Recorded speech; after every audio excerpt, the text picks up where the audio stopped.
Hello नमस्कार प्यारे दोस्तों, आप सभी का स्वागत है आज के इस वीडियो में। और सबसे पहले आप सभी को श्री कृष्ण जन्माष्टमी की हार्दिक शुभकामनाएं। आप ऐसे ही पढ़ते रहिए, मेहनत करते रहिए। और आज हम पढ़ने वाले हैं वेदों के बारे में। आखिर वेद क्या होते हैं, वेद कितने प्रकार के होते हैं। और चाहे वो एसएससी, सीएचएसएल, सीजीएल, जीडी का एग्ज़ाम हो, यूपी ट्रिपल एसएससी, पेट का एग्ज़ाम हो, उनमें पूछे जाते हैं कि वेदों से जो इम्पोर्टेंट क्वेश्चन पूछे जाते हैं उन सब के बारे में आज इस वीडियो में हम जानने वाले हैं। तो चलिए शुरुआत करते हैं इस बेहतरीन से टॉपिक की जिसका नाम है वेद। मैंने आपको बताया था कि मैं वैदिक काल पढ़ाना शुरू करूंगा, तो आप ये मान सकते हैं कि यहाँ से वैदिक काल शुरू होता है। लेकिन वैदिक काल को अच्छे से जानने से पहले हमें वेदों के बारे में जानना है, क्योंकि वेदों की भी रचना वैदिक काल में ही हुई थी। तो चलिए शुरुआत करते हैं इस बेहतरीन से टॉपिक की। और जैसा कि आप सभी जानते हैं कि आदित्य बैच हमारा है, इसकी क्लास नंबर 8 है और मेरा नाम मिलिंद मिश्रा है। चलिए शुरुआत करते हैं। हमें पहले वेदों के बारे में जानना होगा, आखिर वेद होते क्या हैं। तो चलिए अगर हम बात करते हैं वेदों की, तो अगर मैं वेद की बात करूं तो वेद जो ये शब्द है ये विद धातु से बना हुआ है। आपसे अगर पूछा जाए कि वेद जो शब्द है ये किस शब्द से बना हुआ है, तो संस्कृत की एक विद धातु है जिससे बना हुआ है वेद। और इसका अर्थ क्या होता है, अगर आपसे कोई पूछे कि आखिर इस विद धातु का अर्थ क्या होता है, तो इसका अर्थ होता है जानना। इसका अर्थ क्या होता है, जानना, कोई भी चीज़ जानना। आप सभी जानते हैं कि वेद क्या है, ज्ञान के भंडार कहे गए हैं हमारे पुराणों में, या हम कह सकते हैं कि हमारे सबसे प्राचीन ग्रंथ हैं कौन, वेद। तो वेद बहुत ही इंपॉर्टेंट है और परीक्षा में इनसे प्रश्न भी पूछे जाते हैं। अच्छा, आपसे अगर बात करी जाए कि आखिर वेद कितने प्रकार के हैं, तो आप सभी को पता होगा वेदों के बारे में। तो चलिए अब हम बात करते हैं कि आखिर वेद कितने प्रकार के होते हैं। तो अगर हम बात करें पहले वेद की, तो आप कहेंगे पहला वेद जो आपका है वो है ऋग्वेद। ऋग्वेद जो कि सबसे प्राचीन वेद भी है और इसे हम कहते हैं ऋग्वेद। इसके बाद मैं पूछूं कि दूसरा वेद कौन सा है, तो आप कहेंगे दूसरा वेद है सामवेद। आपसे कोई पूछे कि पहला वेद कौन सा है, तो आप कहेंगे ऋग्वेद, और जो दूसरा वेद है वो सामवेद है। आपको पता होना चाहिए कि वेदों की कुल संख्या 4 है। 4 कुल वेद हैं, जिनमें पहला ऋग्वेद, दूसरा सामवेद, तीसरे की अगर मैं बात करूं तो तीसरा वेद आपका हो जाएगा, आप कहेंगे कि तीसरा वेद आपका हो जाएगा यजुर्वेद। तीसरा वेद क्या हो जाएगा, यजुर्वेद हो जाएगा। और अगर मैं चौथे वेद की बात करता हूँ तो आप कहेंगे कि चौथा वेद हो जाएगा अथर्ववेद। क्या हो जाएगा, तो आप कहेंगे अथर्ववेद। तो ये 4 वेद है। आपसे अगर कोई पूछे कि वेदों की कुल संख्या कितनी है, तो आप कहेंगे 4, ऋग्वेद, सामवेद, यजुर्वेद और अथर्ववेद, ये 4 वेद हैं। आप लिख लीजिएगा कि वेदों की कुल संख्या, वेदों की कुल संख्या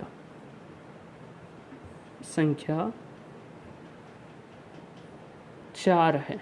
अच्छा, अगर आपसे कहा जाए कि आखिर वेदों के संकलनकर्ता कौन है, इसे इकट्ठा किसने किया, तो ये कार्य किया था वेद व्यास जी ने। तो आप लिखेंगे कि वेदों के संकलनकर्ता, यहाँ पर नोट कर लिख लीजिएगा कि वेदों के संकलनकर्ता, वेदों के संकलनकर्ता। आपको पता होगा कि हमारे पुराणों में ऐसा मिलता है, ऐसी व्याख्या की गई है कि वेद जो थे वो भगवान विष्णु से निकले थे, यानी कि भगवान विष्णु ने वेदों का ज्ञान सबसे प्रथम दिया था। किसको दिया था, तो ऐसा माना जाता है कि ब्रह्मा जी को सबसे पहले वेदों का ज्ञान दिया था।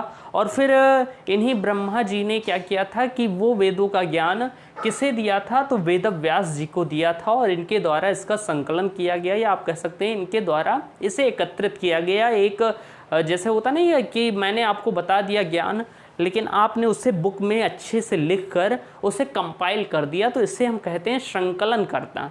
ओके, तो अगर आपसे कहा जाए कि वेदों के संकलनकर्ता कौन हैं, तो आप कहेंगे कि वेदों के संकलनकर्ता हैं वेद व्यास जी। वेद व्यास जी, जिन्होंने, आप जानते होंगे वेद व्यास जिन्होंने महाभारत की भी रचना की है, एक महान ऋषि और मुनि थे। अच्छा, परीक्षा में इनसे भी प्रश्न पूछा जाता है कि वेद व्यास का पूरा नाम क्या है, तो आप लिख लीजिएगा कि वेद व्यास का पूरा नाम, अगर मैं बात करूं कि वेद व्यास का पूरा नाम क्या है, तो आप ऐसे लिख लीजिएगा कि इनका पूरा नाम, आप कहेंगे कि इनका पूरा नाम है कृष्ण द्वैपायन वेद व्यास। कृष्ण द्वैपायन वेदव्यास इनका पूरा नाम है। परीक्षा में कभी कभी इनसे भी प्रश्न पूछ लिया जाता है, तो ये आप ध्यान रखिएगा। और यही वो वेदव्यास हैं जिन्होंने महाभारत की रचना की थी, तो ये भी ध्यान रखिएगा, महाभारत की रचना इन्होंने ही की थी, महाभारत की रचना इन्होंने ही की थी। ओके, तो ये सारी बातें थी, हमने वेद के बारे में बेसिक चीज़ें जान ली। वेदों को ज्ञान का भंडार भी कहा गया है, तो आप लिख लीजिएगा कि ये जो वेद हैं ये क्या हैं, तो आप कहेंगे ये ज्ञान के भंडार हैं, ज्ञान के भंडार हैं। इसके साथ साथ अगर मैं बात करूं तो हमारे सबसे प्राचीन ग्रंथ हैं। अगर मैं बात करूं कि ऋग्वेद कौन सा वेद है, या हम बात करें कि ऋग्वेद, तो आप कहेंगे कि ऋग्वेद सबसे प्राचीन वेद है। आपसे कभी पूछा जाए कि सबसे प्राचीन वेद कौन सा है, तो आप कहेंगे कि ऋग्वेद सबसे प्राचीनतम वेद है। और सबसे नया वेद कौन सा है, सबसे लास्ट में किसकी रचना हुई, तो आप कहेंगे अथर्ववेद, ये सबसे नया वेद है। नया वेद कहने का मतलब कि इनकी रचना भी वैदिक काल में ही हुई, लेकिन कहने का ये तात्पर्य है कि सबसे पहले रचना किसकी हुई थी, तो ऋग्वेद की हुई थी, और सबसे लास्ट में अथर्ववेद की हुई थी। आई होप आप इतनी चीज़ें समझ में आपके आई होगी। आज मैंने फास्ट भी रखा है, मेरा व्रत भी है, जन्माष्टमी है, लेकिन मैंने कहा कि वीडियो बना लेता हूँ। कल मैं वीडियो बना ही रहा था, बस क्या हुआ कि ये बोर्ड गिर गया, यहाँ से इसकी कीली निकल गई, जो कील होती है वो निकल गई और गिर गया। मैं बच गया चोट खाने से, क्योंकि एक वाला लगा हुआ था, तो उससे बच गया मैं। हाँ, तो कल वीडियो इसीलिए नहीं रिकॉर्ड हो पाई, नहीं तो वीडियोज़ अब रेगुलर आएंगी आपके लिए, और बेहतरीन तरीके से मैं आपको सारी चीज़ें यहाँ पर समझाने वाला हूँ। तो इतनी चीज़ें मैंने आपको बता दी। अच्छा, आपसे कोई पूछे कि वेदों की रचना किस काल में हुई, तो आप कह देंगे कि वेदों की रचना किस काल में हुई, तो आप कहेंगे वेदों की रचना वैदिक काल में हुई। किस काल में हुई, तो आप कहेंगे वैदिक काल में हुई। तो ये सारे प्रश्न बनते हैं परीक्षा में, जो आसान से हैं, लेकिन कभी कभी हम भूल भी जाते हैं, तो ये सारी चीज़ें आप ध्यान रखिएगा। तो नोट करिए फटाक से, और फिर हम आगे की चीज़ों के बारे में बात करते हैं। और एक लाइन मुझे याद आ रही थी, मैं आपको सुनाना चाहूँगा कि सोचने से कहाँ मिलते हैं तमन्नाओं के शहर, सोचने से कहाँ मिलते हैं तमन्नाओं के शहर, चलना भी ज़रूरी है मंजिल को पाने के लिए। अगर आप हमेशा सोचते ही रहेंगे, यानी ख्वाब जिसे हम कहते हैं कि हमने सपना देख लिया, बस सोच रहे हैं कि एक दिन हम मेहनत करेंगे, एक दिन हम अमीर हो जाएंगे, या पढ़ लिख कर हम कहीं सिलेक्शन ले लेंगे, तो सिर्फ सोचने से नहीं होगा, सोचने से कुछ नहीं होता, उसके लिए हमें चलना भी पड़ेगा। और जब हम चलेंगे, मेहनत करेंगे, तभी हमें सफलता मिलेगी। और इसीलिए कहा गया है कि सोचने से कहाँ मिलते हैं तमन्नाओं के शहर, चलना भी ज़रूरी है मंजिल को पाने के लिए। आई होप आपने इतनी चीज़ें नोट कर ली होंगी। तो ये सारी चीज़ें थी, तो मेहनत करते रहिए, और मैं भी आपके लिए मेहनत कर रहा हूँ रेगुलर। तो इससे मैं इरेज करता हूँ, फिर इसके बाद हम पहले वेद के बारे में जानेंगे, जो कि है ऋग्वेद। ओके, तो बेहतर तरीके से मैं आपको सारी चीज़ें के बारे में यहाँ पर बताने वाला हूँ, और आपको इसके नोट्स मेरे टेलीग्राम चैनल पर मिल जाएंगे। डिस्क्रिप्शन बॉक्स में मेरे टेलीग्राम चैनल की लिंक दी गई है, या मेरे चैनल का जो नाम है स्टडी विथ मिलिंद, वही नाम आप अगर टेलीग्राम पर जाकर सर्च करेंगे तो मेरा चैनल आ जाएगा, और वहाँ पर आपको फ्री PDF मिल जाती है, और वीडियोस की लिंक भी मिल जाती है बेहतर तरीके से, और क्विज भी मैं दिया करता हूँ, तो ज्वाइन कर लेंगे तो उससे आपका फ़ायदा ही होगा। तो चलिए, हम वेदों के बारे में पढ़ ही रहे थे, तो अब हम पढ़ने वाले हैं ऋग्वेद के बारे में।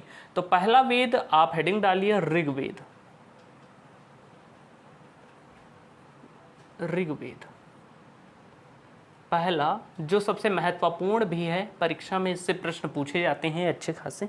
तो अगर मैं बात करूं, मैंने आपको बताया कि सबसे प्राचीनतम वेद कौन सा है, आपसे पूछा जाए तो सबसे प्राचीनतम वेद है ऋग्वेद। तो आप लिख लीजिएगा कि ऋग्वेद क्या है, सबसे प्राचीन वेद है,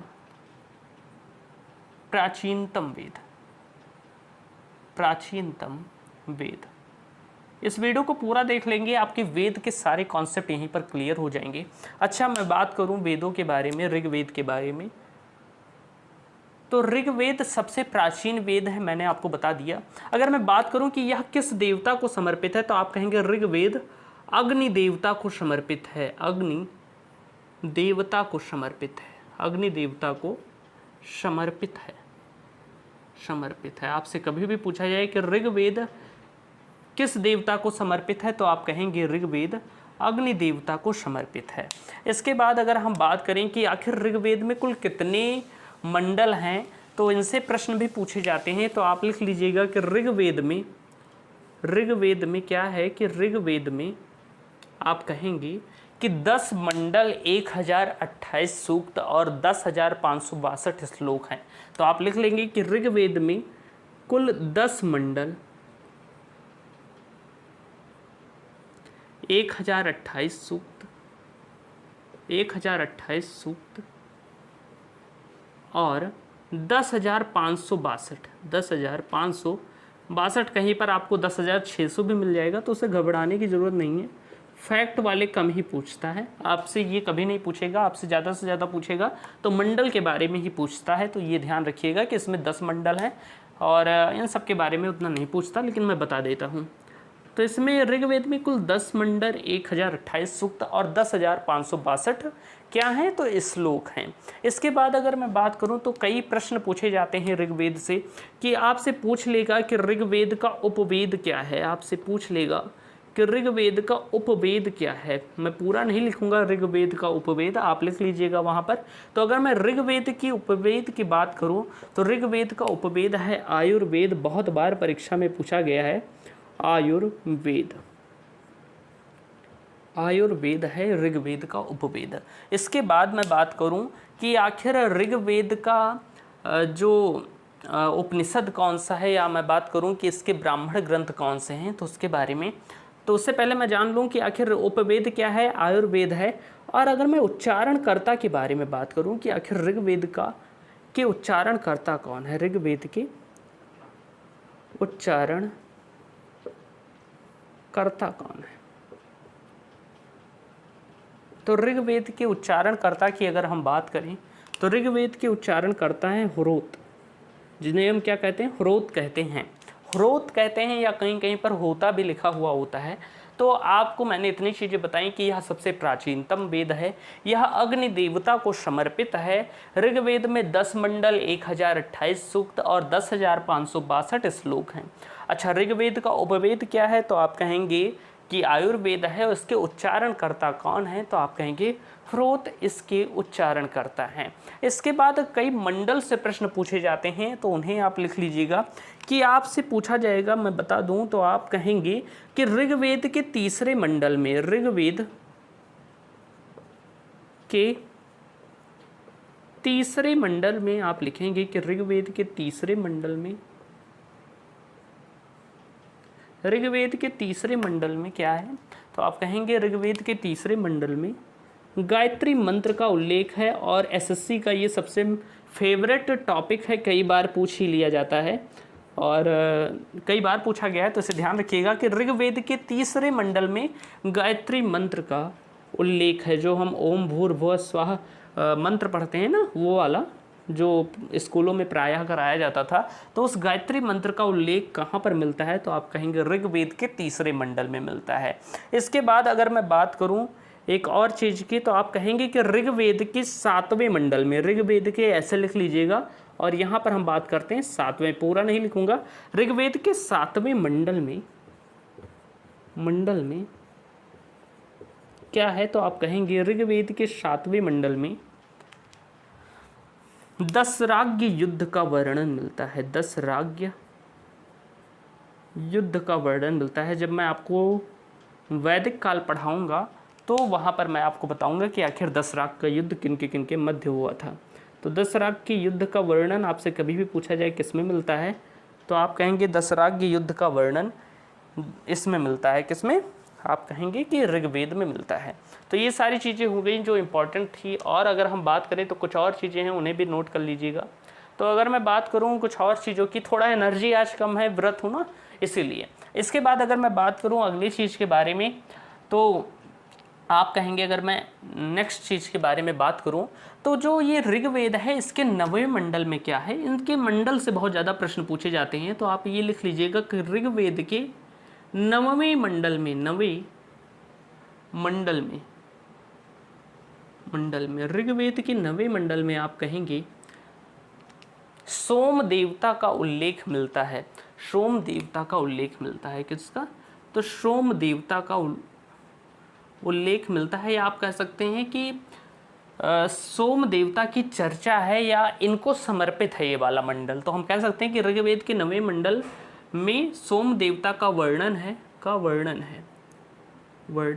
अच्छा, परीक्षा में कैसे प्रश्न पूछा जाता है? तो परीक्षा में प्रश्न ऐसे पूछा गया था, एसएससी के एग्ज़ाम में एक बार ऐसा प्रश्न पूछा गया है। मैं एग्जाम्पल दे देता हूँ। तो अगर मैं बात करूँ एसएससी के एग्ज़ाम में ऐसा प्रश्न पूछा गया था। किस एग्ज़ाम में? तो एसएससी के। कई बार पूछा जाता है मंडलों से प्रश्न। उसमें पूछा गया था कि कौन सा मंडल, या ऐसे डायरेक्ट पूछा गया था कि ऋग्वेद का 9वां मंडल, ऋग्वेद का 9वां मंडल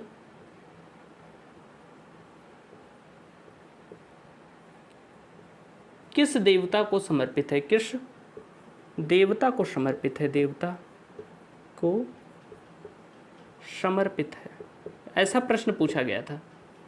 और उसमें ऑप्शन दिए गए थे कुछ। अगर हम बात करें ऑप्शनों की तो ऐसे दिया गया था अग्नि देवता,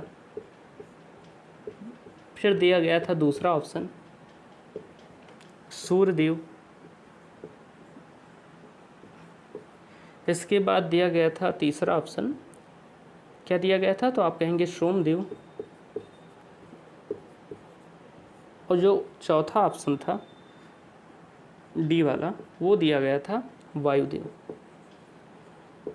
तो अगर आपने इसे अच्छे से पढ़ा हो तो आप इसका आंसर दे देंगे। अब मैंने आपको बता दिया है कि ऋग्वेद के 9वें मंडल में सोम देवता का वर्णन है, या जो 9वां मंडल है वो सोम देवता को समर्पित है। तो जब ऐसा प्रश्न आपके सामने आएगा ना, तो आप तुरंत ऐसे खटाक से इसे कर देंगे, इसमें तुक्का मारने की कोई ज़रूरत नहीं और आपका एकदम राइट हो जाएगा। तो मैं बता रहा था कि ये प्रश्न पूछा गया है। आप कभी भी प्रीवियस ईयर के क्वेश्चन उठाएंगे तो ये वाला प्रश्न आपको मिल जाएगा, आपको ये गायत्री मंत्र वाला प्रश्न मिल जाएगा, दशराग युद्ध वाला प्रश्न मिल जाएगा। तो ये सारे प्रश्न बहुत ही इंपॉर्टेंट है और परीक्षा में पूछे गए हैं बार बार, इसलिए मैं आपको यहाँ पर बता भी रहा हूँ। इसके बाद मैं बात करूँ तो जो ऋग्वेद का 10वां मंडल है, इसमें एक पुरुष सूक्त का वर्णन मिलता है। ये भी इंपॉर्टेंट प्रश्न है। आप कहेंगे कि ऋग्वेद की 10वें मंडल में, 10वें मंडल में क्या है? तो आप कहेंगे ऋग्वेद के 10वें मंडल में पुरुष सूक्त का वर्णन मिलता है। एक पुरुष सूक्त का वर्णन मिलता है। पुरुष सूक्त यानी कोई सूक्त है, उसमें पुरुष सूक्त का वर्णन मिलता है। तो आपसे परीक्षा में कभी भी पूछा जाए कि ऋग्वेद के किस मंडल में पुरुष सूक्त का उल्लेख है, तो आप कहेंगे 10वें मंडल में पुरुष सूक्त का वर्णन मिलता है। तो ये सारी चीज़ें थी जो ऋग्वेद के लिए बहुत ही इम्पॉर्टेंट है। इसके बाद अगर मैं बात करूं तो ऋग्वेद में ही गाय का उल्लेख मिलता है और गाय को अघन्या कहा गया है, और परीक्षा में इससे प्रश्न पूछा गया है। तो आप कहेंगे कि ऋग्वेद में गाय को क्या कहा गया है? तो आप कहेंगे ऋग्वेद में गाय को अघन्या कहा गया है। आप कहेंगे कि अघन्या कहा गया है, अघन्या कहा गया है। परीक्षा में डायरेक्ट प्रश्न बनता है कि ऋग्वेद में किसको अघन्या कहा गया है, किस पशु को अघन्या कहा गया है? तो आप कहेंगे ऋग्वेद में गाय को अघन्या कहा गया है। इसका अर्थ होता है ना मारने योग्य, ना मारने योग्य। तो ये सारी चीज़ें बहुत ही इंपॉर्टेंट है परीक्षा के लिए, आप नोट करते हुए चलिए साथ में। आई होप आपको इतनी चीज़ें समझ में आई होंगी।